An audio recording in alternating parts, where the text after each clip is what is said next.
అయితే నేను మిమ్మల్ని కోరేది, ప్రజలు మనకు అధికారం ఇచ్చారు. అధికారం ఇచ్చింది ప్రతీకారాన్ని తీర్చుకోవడానికి కాదు.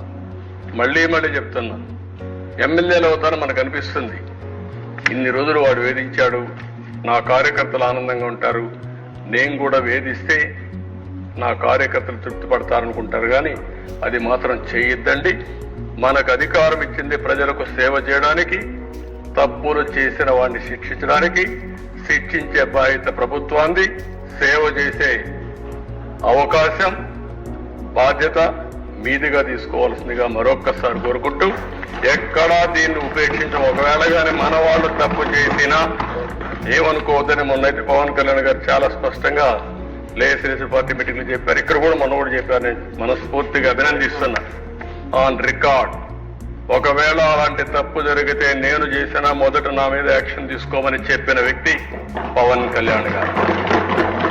అది ఆయన యొక్క సిన్సియారిటీ. కాబట్టి మన మీద ఈరోజు అపోజిషన్ లేదు కాబట్టి మనం ఏదో మాట్లాడుకుంటే ఎవరు రీచ్ చేయలేదు అనుకుంటున్నాం. కానీ మనం చేసే ప్రతి పని 5 కోట్ల మంది అనుక్షణం నిరీక్షణ చేస్తున్నారు, వాచ్ చేస్తున్నారు. నేనేం మాట్లాడుతున్నాను, మీరేం మాట్లాడుతున్నారు, నా బాడీ లాంగ్వేజ్ ఎట్టుంది, అన్ని కూడా ప్రజలు వాచ్ చేస్తారు, వాళ్లే నిర్ణయిస్తారు. దయచేసి మీరు గుర్తుపెట్టుకోవాలి, మనం జవాబుదారీతనం ఈ హౌస్ 5 కోట్ల ప్రజలకి.